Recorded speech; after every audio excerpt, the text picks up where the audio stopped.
It is 6:30. Hi, everyone. Thank you so much for joining us, either via Zoom or via Facebook Live. However this is reaching you, I am happy that you're here and ready to learn a little bit with us today. My name is Annie. I am a speech-language pathologist here at A2 Therapy Works, and I'm going to go ahead and share my screen so you guys can see the presentation I've got here for us.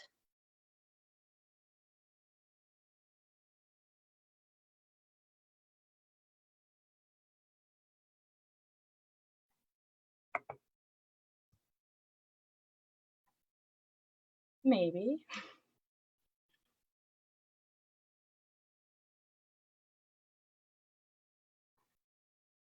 Okay. See if we can get it now. Here we are.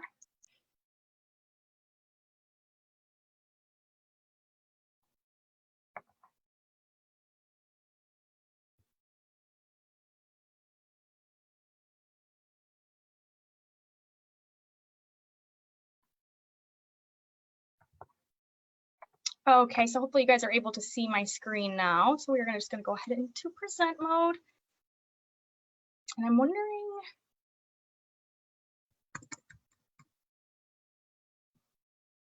we'll start from the beginning.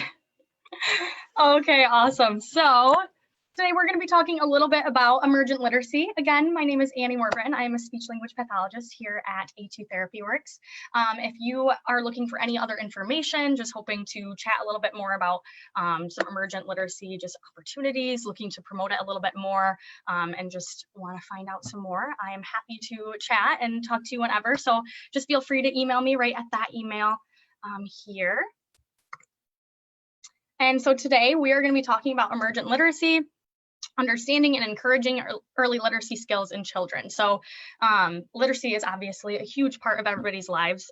We have to use these things. We have to understand and read and write and use all types of things to communicate with our world. And that happens to be one of them. And so what we'll be talking about today is a little bit about how we're going to encourage some of those skills, just understanding what really goes into that emergent literacy stage. So rather than talking about and going deep into literacy, which requires so much of language and so many pieces coming together, we're just really going to be talking about some of those skills that will help us get to that literacy stage where we're starting to learn and get some more formal instruction. And so these are some of the topics that we're going to be talking about today.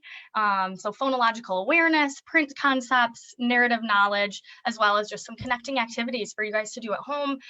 Hope to promote some more understanding of what this is, as well as just encouraging an interest in reading and writing. And I think every parent kind of wants that. We want to encourage as much as we can for them, our kids, to want to learn these things themselves and go on and, you know, continue to use their literacy skills to learn more and more, which is, you know, all a part of our educational system and all of that good stuff. So our objectives today include understanding important skills involved in emergent literacy. So kind of those ones that I had just sort of mentioned in that last slide. And then promoting the development of some of those skills. So those include phonological awareness, narrative knowledge, and print concepts. And we are thinking of children in all ages and abilities. When we think of emergent literacy, we typically think of like our littles, but I think that can, especially with kiddos that have language and speech difficulties, that might go a little bit further. And we'll talk a little bit more about that as well. And then, like I said, encouraging that interest in reading and writing, and then some connective activities and sort of their purpose, why we want to do these connecting activities, what can they help promote and connect whenever we are talking about doing some reading and writing, and yeah, discussing those things outside of just books and stories and all of that good stuff.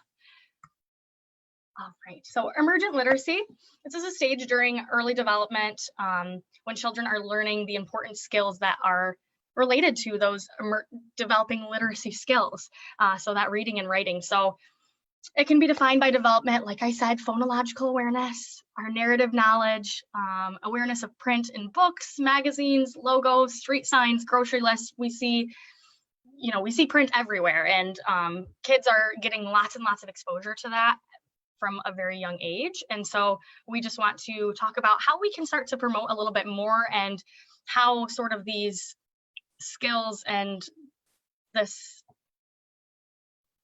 exposure to all of these prints are helping us to really get at some of these skills. So activities like scribbling, rhyming, recognizing letters in the alphabet, recognizing the letters in their name, pointing out signs, those are all related to those skills. So if you're seeing some of those, your child might be in that stage, which is fantastic. And I'm glad that you're here and listening, and hopefully we can learn a little bit and start to promote a little bit more of that. Okay, so language and emergent literacy are very much connected. There are lots and lots of studies. There's, you know, morphological understanding, that phonological understanding. So understanding the sounds in our language, understanding how these sounds change our words and how we can use those sounds to say different things. And so with that being said, I think a lot of our kiddos that have a little bit of struggle with language might also struggle a bit with some learning to read and some of these literacy concepts. That is, you know, not a blanket statement. Every single child is different. So there might be, you know, differing levels that we see. And yeah, so these interactions, and while we're talking, listening, all of these things in these stages are really just helping us to learn more and more about language, which gives us more information about that emergent literacy and figuring out how to read and write. And so stories, books, you know, seeing models of writing, like I said, writing grocery lists, all of these types of things are really starting to form kind of their understanding of what this is and how do I use what I already know to help me learn to read and write. And in terms of activities and things like that, I think a lot of people just assume, you know, reading books. I read books with them every single day, which is fantastic. That's not always, you know, a culturally appropriate or culturally normal thing for everyone. And so if that is not something that you guys are doing in your day-to-day life, don't feel like that is something that you have to do. Storytelling and like I said, those connecting activities will all be super, super helpful in and starting to see some of that emergent literacy coming about and just get at some of those phonological skills. And yeah, so don't feel like if you're not a book reader, you guys don't sit down every single night, you don't have a huge shelf of books, that's okay. Storytelling and other, you know, just daily tasks that we're doing, those will all encourage those skills. So these are all things that can be, you know, encouraged in just that day-to-day life. And that's really what I am hoping to get across here, that, you know, these are all things that we can be doing every day, just in the everyday tasks we're already completing. Okay, and I did want to go over a little bit just to hopefully piece out sort of what we're going to be discussing today. So phonological awareness, when I talk about phonology, I'm referring to the sound system in language. So that is that every single one of our words is made up of sounds, and these sounds can change the words and all types of things. So it's really just a metacognitive skill. So our ability, you know, think about thinking is how it's always referred to me as. And we want to be able to have that structure of language and being able to tend to discriminate, remember, manipulate sounds. And that is a lot of what this awareness is going to be, is just being able to take apart our words and kind of pick out those pieces that are our sounds and see how those can change our words, sentences, and syllables, all the way down to the phonemes. And when I refer to a phoneme, I'm just referring to sounds. So speech sounds is all that means. So if you are not super familiar with that, that's okay. I'm going to say it a bunch more times, just a warning. And I'm just talking about what those speech sounds are. And then when I refer to phonics, that is a little bit more to do with the visual representation of that language. So just having those pairings of those letters to sounds, all of those types of things, those are all very important, of course. But it's a little bit more, what we're going to be talking about is that awareness of it. So just kind of being able to hear and discriminate and manipulate those sounds rather than pairing them with some of those visual representations or those letters, those words. We'll talk about it a little bit and see how we can incorporate that as well. But yeah, I just wanted to kind of differentiate between some of those things just to make sure we're all on the same page.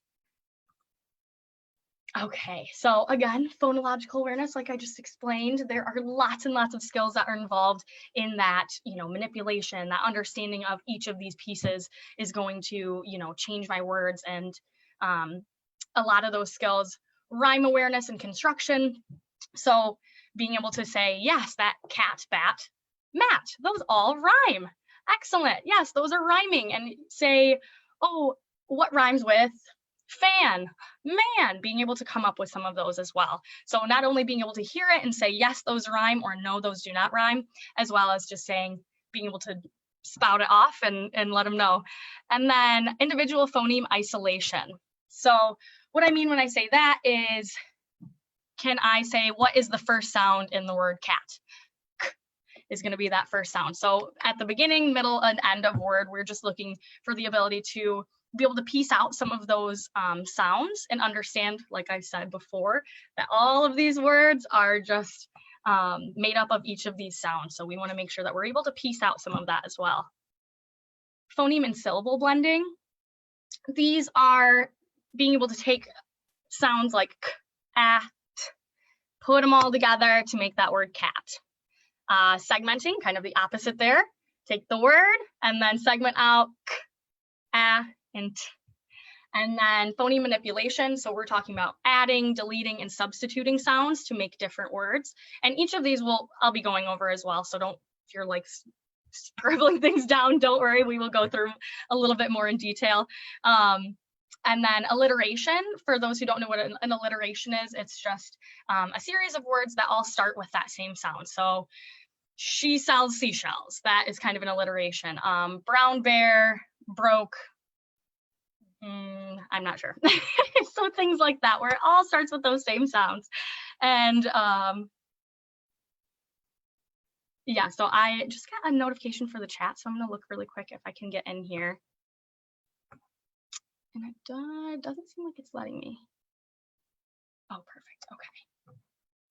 And then the sound and word discrimination. So as we talk about kind of that individual phoneme isolation, this is more that discrimination of how many syllables are in a word, how many sounds are in that word, how many words are in the sentence, really being able to piece out some of those other pieces as well, rather than just that individual sound. So we'll talk a little bit more about some syllables as well as some words, word counting and all that kind of stuff. Okay, so for that very first one, rhyme awareness and construction. So rhyming is an important part in recognizing sounds and words and how they relate to each other. So if we are saying, cat and bat and mat, these all rhyme, you are able to kind of listen to each of those words and find the parts of the word that are similar. And so when we're looking at these similarities, we're able to really hear which parts of those words are similar and how they're made up. Even though they're completely different meanings, they are all made up of kind of very similar sounds. And so activities to encourage rhyming include identifying rhymes in conversation, in storybooks, in everyday print and media. So slogans, ads, songs, those are all very likely to have a lot of rhyming in them. And so if you're able to just go, oh, hey, what was that? Did those words rhyme? And then you're able to kind of just bring awareness to that and just point it out in everyday life. Again, a lot of these things we can do just in our regular daily tasks. And so I just want to encourage people to, use those opportunities to really point out some of those skills that will hopefully help boost some of that literacy and make it a little bit easier on them. So providing your child with a single word, ask them to think of a word that rhymes with it, sounds just like it. You can give examples. It's really great to be a good model and say, oh, I think I can think of one. Can you think of one? And you might be able to give like some clues that will help them find that word without exactly telling them. So I'm just thinking of so if I'm thinking, what rhymes with mat? And I'm thinking in my head, cat. That's going to be a recurring word here.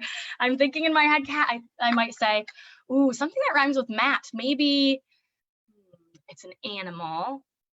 It has tail and whiskers, and it says meow. Can you think of that word? And that gives them kind of the ability to pick up on that and do that themselves. So it gives them a little bit more independence as well, and be able to come up with it. And just, you know, when they do come up with it, if they do, excitement, praise, yes, go you.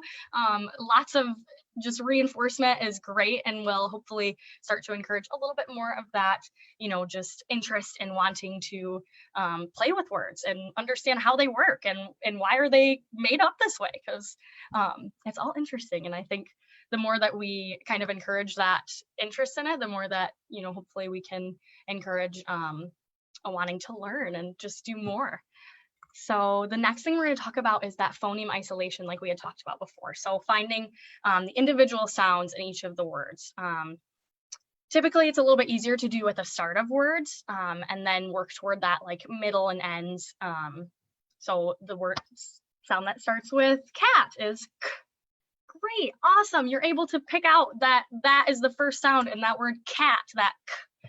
And some activities to encourage this might be choosing a letter of the day, and then asking your child to identify words that start with that letter.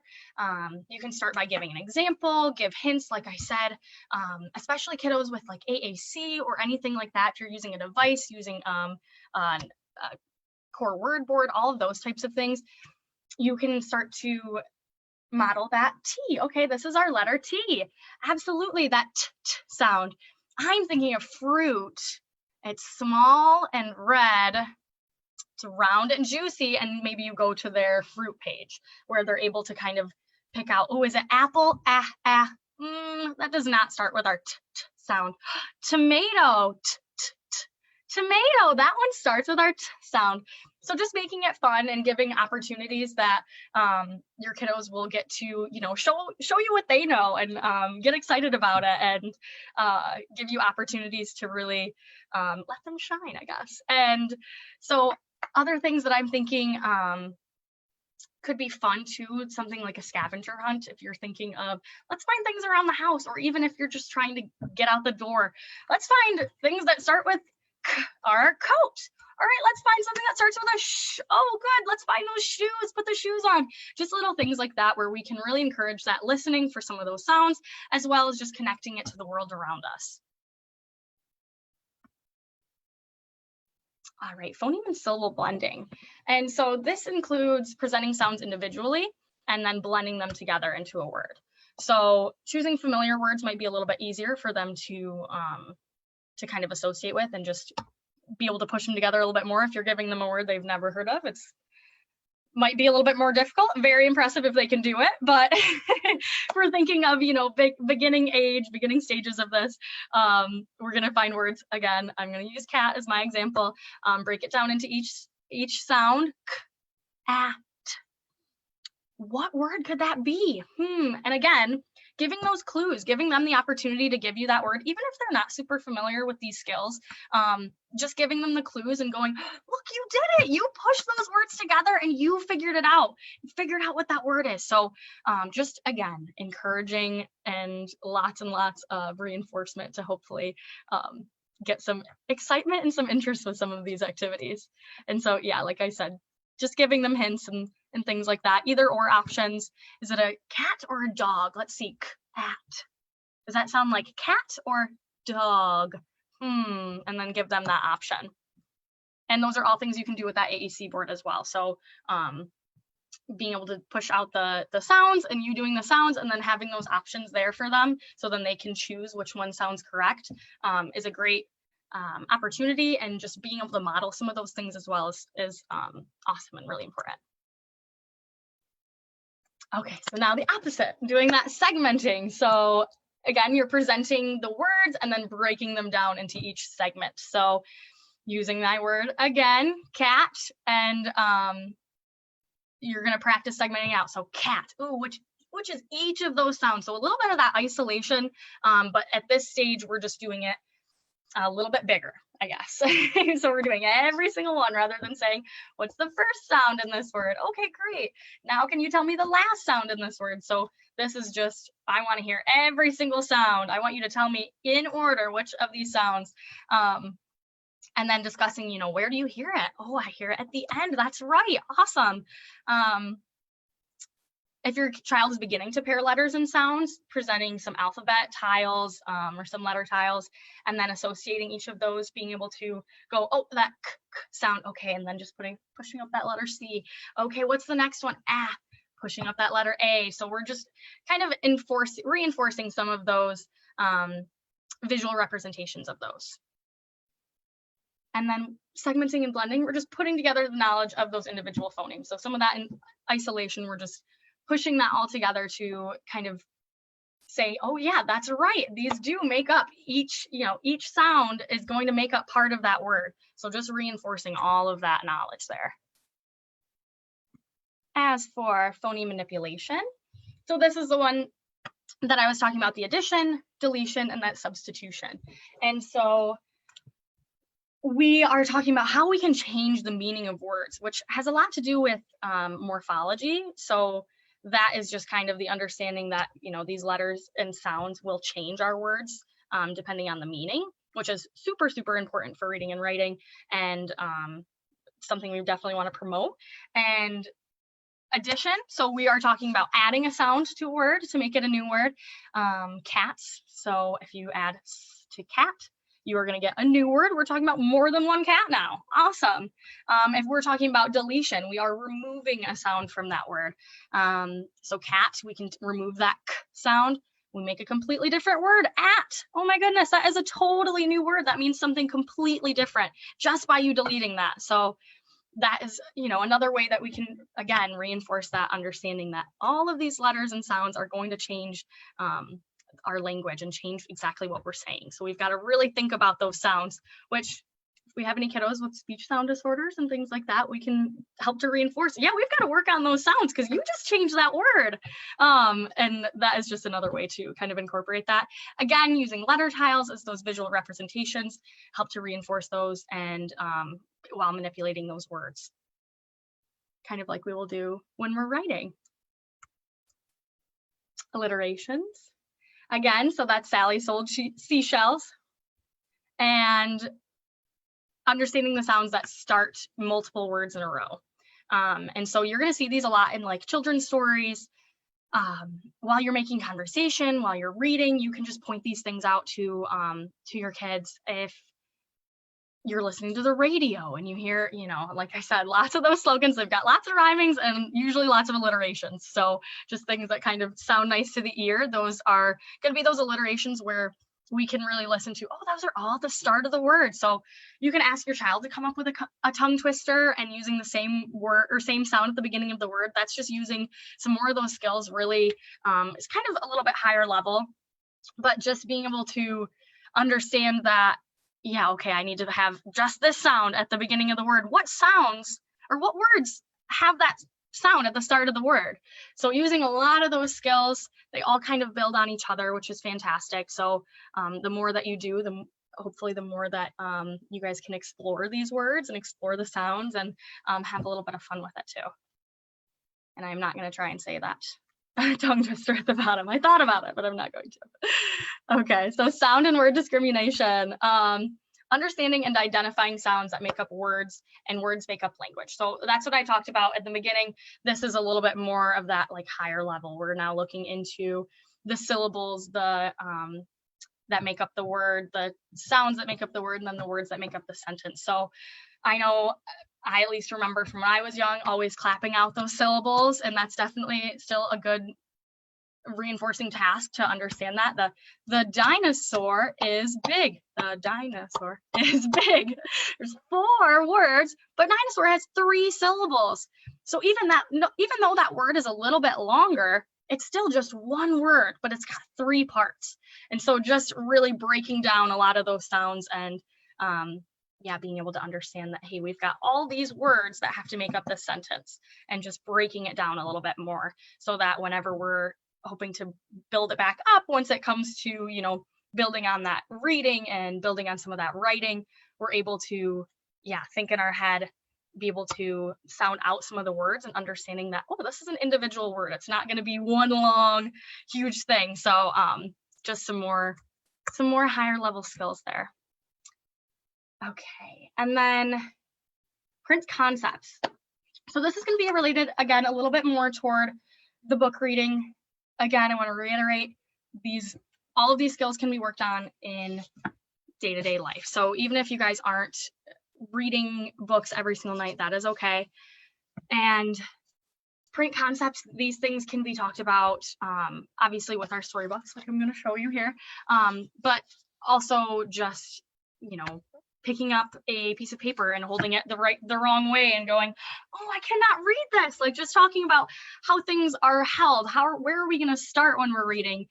Just, again, showing those things in everyday life. It can be really, really easy. It just kind of has to be in our thoughts, you know? And so I just want to encourage more and more of that, and just it doesn't, you know, I know everything's been super stressful as of late, and I don't want to put anything else on people where they're going, oh great, now I need to go out and buy 10 more books and we need to do this every night, and that is not the case at all. So some of these print concepts that I do want to talk about are just talking about some of, like, holding the book right side up. We open the book. A lot of these kiddos have some of these skills just early on. They understand that, you know, we're going to open our book this way, and this is how we're going to hold it. We start at the first page. We start reading up here on the left rather than down and on the right. And some cool ways to be able to just play with these things and encourage some participation with your kid is, you know, hold it upside down and open it and start from the back and go, wait a minute, am I doing this right? Can you show me? Can you show me how to do this? And so just little things like that, where it just makes it a little bit more playful and a little bit more fun. And I tell you what, they love it. So depending on the kiddo, they might, you know, they might be like, okay, you are ridiculous. That's not how you do it. But I like to just have a little fun and promote some of that playfulness. And then, so yeah, so just using our pointer finger too, this thing is magical. Kids can pick up on that so easily. And when we're going back and forth over these words and just reinforcing that, we start here, we go here. Start from the left, we go to the right. We start from the top and we go down to the bottom. So a lot of those things kids will just pick up on. It's not really something we have to teach, but just by doing simple things like that, yeah, they'll get that understanding and yeah, hopefully just be able to pick up on it. And so some of the other things we like to talk about are identifying the title, the author, and the illustrator, and as well as their role. So the role of the title is to tell us about the story. Well, I don't know what's going to happen in this book if there's no title there. And so that tells us what we're going to learn about, what kinds of things will we hear about in this story. And then also reinforcing that, who's the author? What does the author do? They write the words. That's right. Yeah. So when you're writing words, you get to be the author too. That's right. Drawing the pictures. What an important part of this book. If we didn't have pictures here, we would only have words and we couldn't see all these cool things that the snowmen are doing. So just really, again, trying to reinforce that interest and kind of that understanding of some of these things, why we have these things here. Every book has a title page. Why does every book have a title page? So it can tell us more. It will tell us the title, the author, and the illustrator again. So just talking about some of the pieces of the book that maybe we usually just flip over. Sometimes it can be nice to just reinforce some of these other concepts that we don't necessarily always talk about, but then, you know, they're introduced in school and things like that. So it's nice to already have kind of that head start. Distinguishing between small, large, and unusual fonts. So that can be fun if I have got a page here that I had tabbed. Okay, so here, my snowmen, my snowmen are going down the hill. And look, my words are going down the hill too. Look, it's showing that the words are going with the snowmen. They're going down the hill. So just, again, really just trying to make it fun. Look at these words. They're going down the hill. Then, woohoo! And we can say, oh, these are really big letters. That means they want us to say it with a lot of emphasis. We want to put a lot behind that, say, woohoo! And our exclamation points. So we're talking about some of that punctuation as well. Question marks, exclamation points. what does that mean? Why am I reading it differently when I have big words like that and fun words like this? I'm going to say that woohoo, really make that oh long, and just talking about how all these different sounds and the way that they write this is so we can read it a little bit differently. And so those are always fun. Let me see. Speech bubbles. I don't think I have any in this book, but speech bubbles can also just identify, you know, those pieces that we might not necessarily talk about or point out all the time, but they're things that they'll learn about in school. So just giving them that kind of head start to it. And then some narrative knowledge. So these are things that we might find in storybooks, or we might find it in just that oral history, being able to talk through a lot of our like own stories, like I said, history, just all types of things. We can really find a lot of these pieces in all of that. So again, for the 100th time, if you're not reading books every night, that's okay. So we're looking for main characters. How are those main characters' feelings? Typically it starts off good, then something happens. So that's that complicating action, some problem that's facing the character. So we talk about the feelings at the beginning, we talk about the feelings throughout. I think being able to discuss, you know, how is that problem affecting them, and what do you think they'll do to change it or to fix it, as well as talking about the setting. So where did that happen?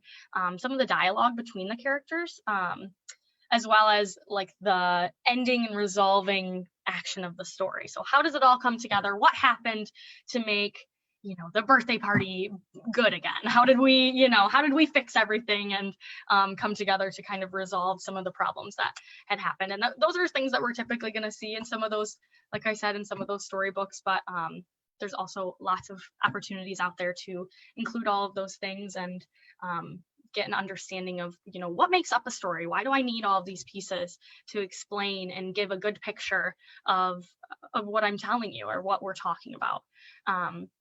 Understanding those cohesive devices, so things like and, then, because, those are all things that we're going to hear in just everyday language, but even more so in our stories, because there's, you know, so many stages, there's a lot of things happening. We need those cohesive devices in order to make it all come together.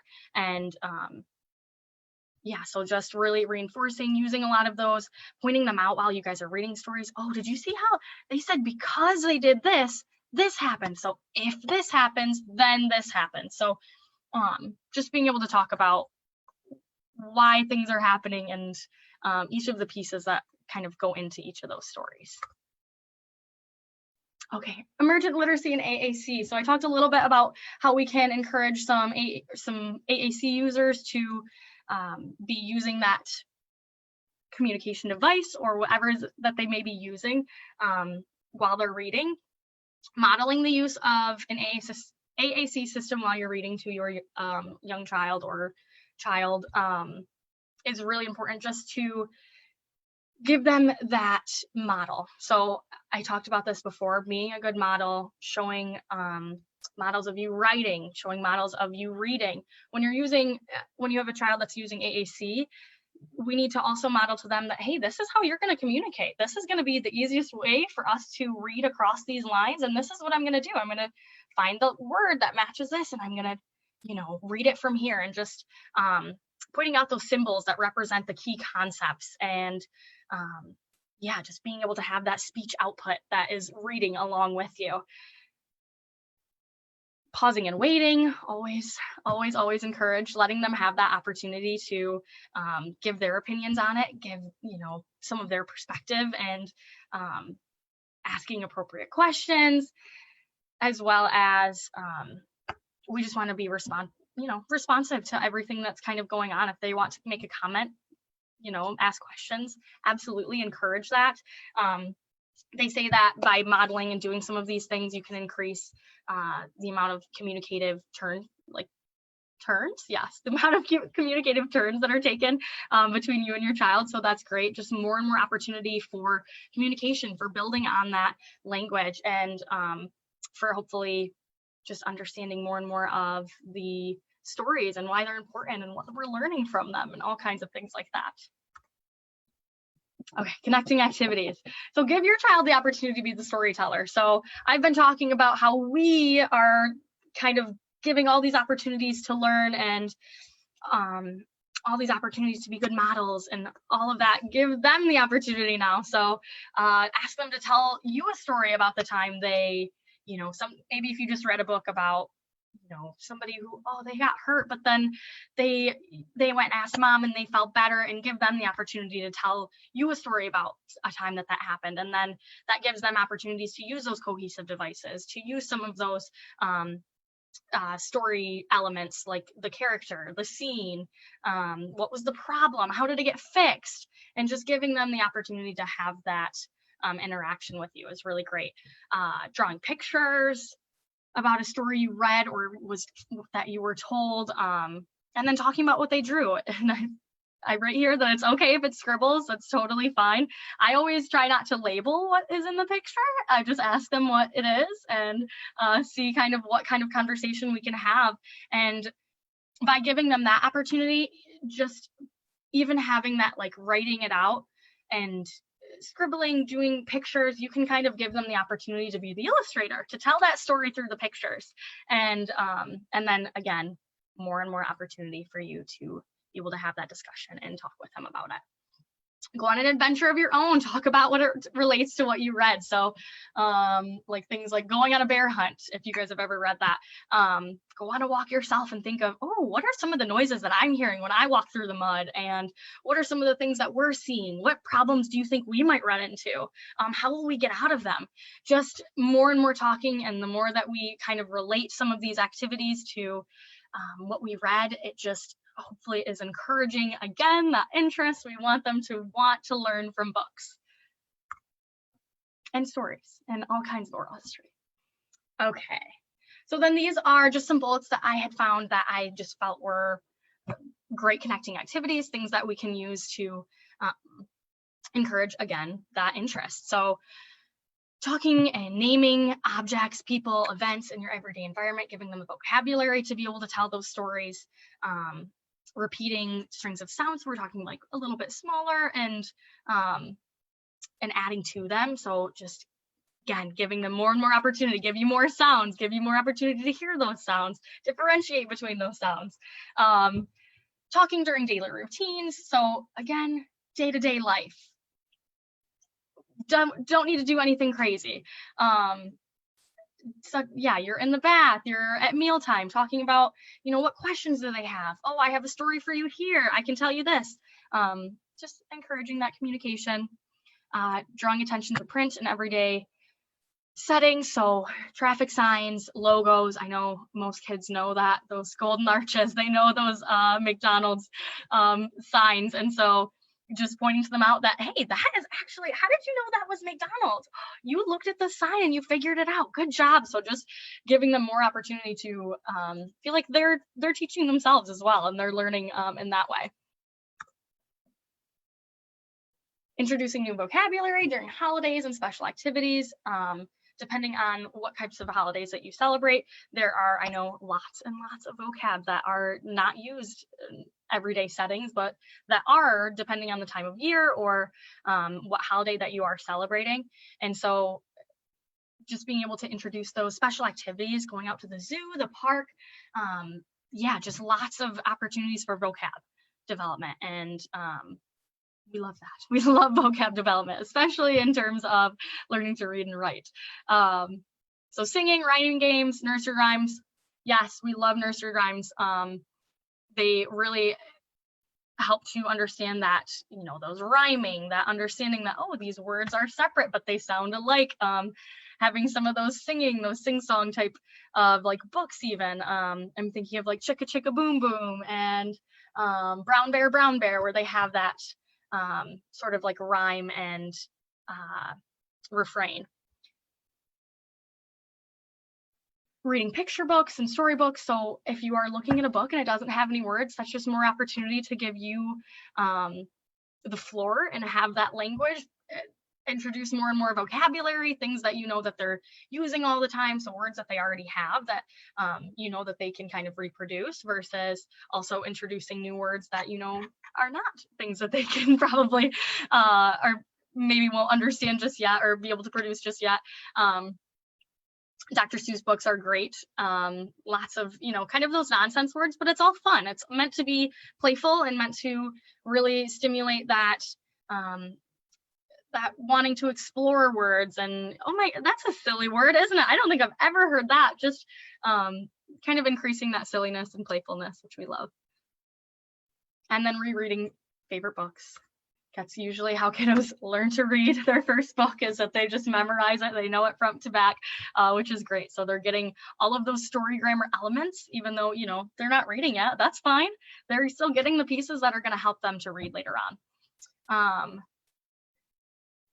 Focusing their attention on books, pointing to words. Like I said, that finger is a beautiful thing. If like even just a pointer, anything that you can use that's going to show them where, where we're going to start, where we're going, pointing to the, like I said in here, just those different fonts and going, whoa, that looks so cool. How are we going to say this word? Because it's so big. Should we say it really loud or do it really quiet?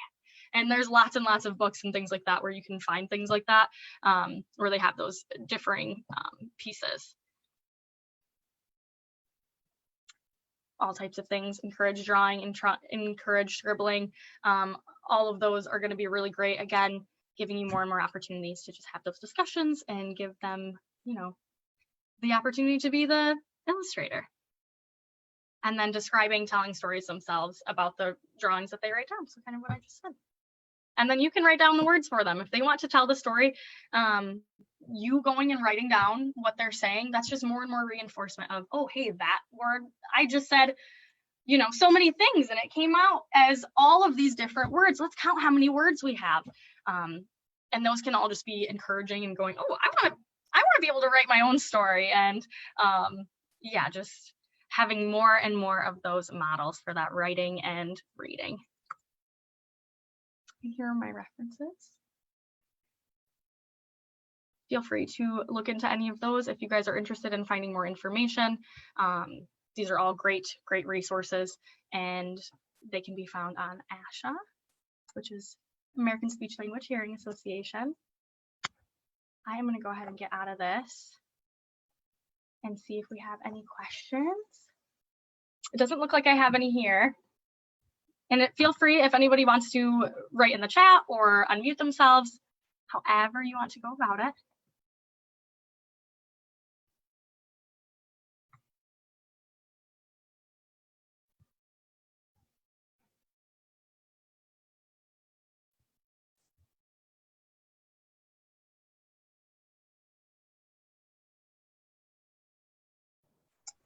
Hi, Annie, I have a question. Yes. I'm wondering if you have some favorite go-to books that you like to use with kids. Like which ones do you find tend to be most motivating, or are there certain ones that you really like that build on some of the skills that you were talking about? Yeah, most definitely. So I talked a little bit about like Chicka Chicka Boom Boom. There's like great research even behind a lot of these books that have been around a little bit longer. So that one is great for understanding the letters and sounds go with that letter, and just being able to have fun. They have like funny fonts and it's kind of silly, so that gives you good opportunities there. And then Brown Bear, anything with like a repetitive storyline is really fun. You can add actions to it. You can, so every time you hear this line, put your hands up, or you're gonna put your hat on when you hear this, so you're ready to go. Just little things like that where it gives you more and more of that opportunity to hear those same words, to understand the storyline a little bit better. I'm trying to think of any other ones. Anyone else that has any favorites, feel free to chime in too. I'm trying to think. If you give a mouse a cookie, pig a pancake, all of those are really good, especially with some of that alliteration. The Bob books, love it, yes.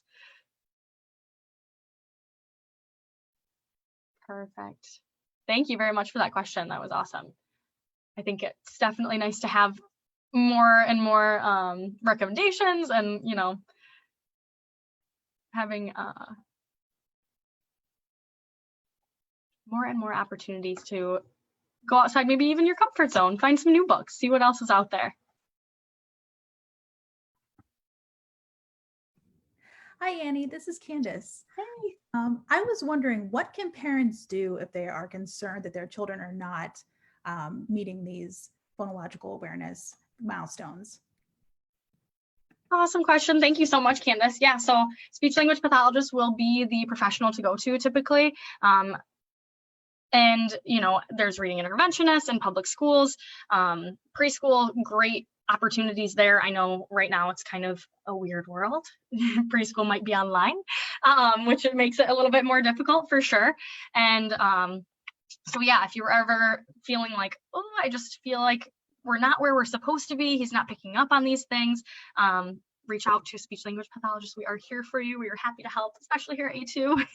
We love these types of things. We like to encourage and incorporate these things into our own therapy session. So if your child already is diagnosed with a language disorder and you're just feeling like, oh, I really want to encourage some more of these skills, I know that they're more likely or at a higher risk of having difficulty developing these, yeah, reach out to your speech pathologist.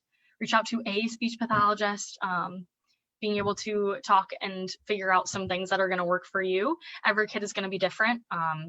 Their attention levels, their, if they're able to kind of sit through something like that, if they're just going to get frustrated and not want to do it, there's still ways to get at a lot of these things. It's just a matter of, figuring out what's going to be best for each child and knowing that might look different for everyone. And so we are trained, which is a beautiful thing, and we are here to help. So speech pathologist for sure.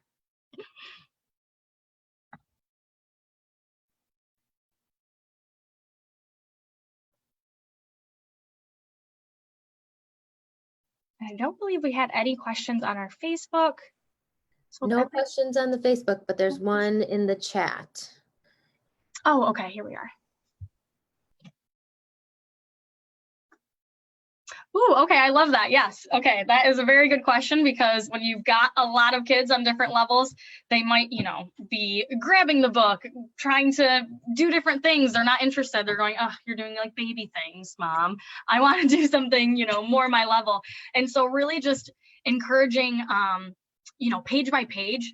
If you have an older kid that is able to read, let them read the line, let them talk about some of those print concepts that might encourage, that understanding and awareness in some of your younger kiddos. So giving them the opportunity to teach as well.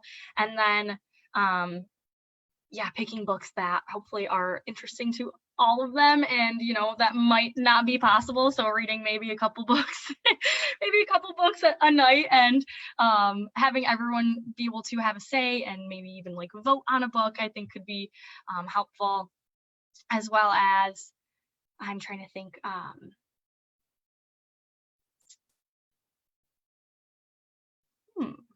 just had it, it's gone.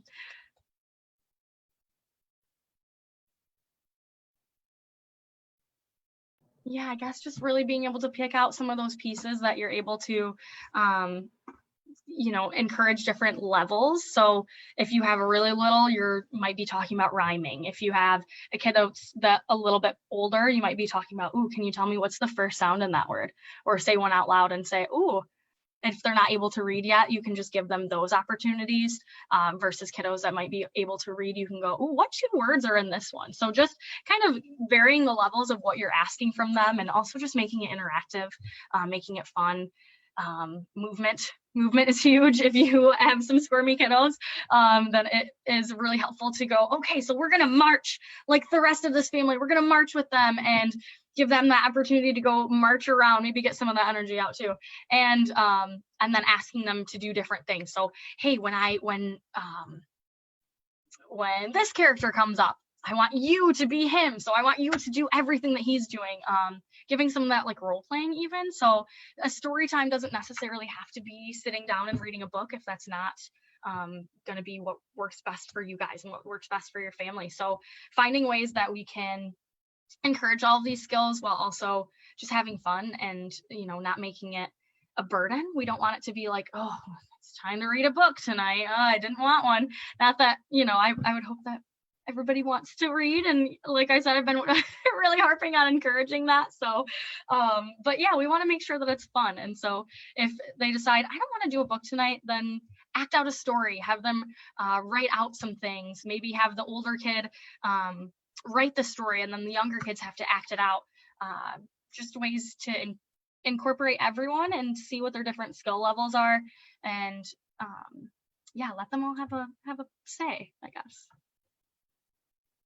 Hopefully that answers that. Awesome. All right. Well, if we don't have any other questions on here or on our Facebook Live, then I am able to say bye. I don't know how this took 50 minutes. Sorry about that.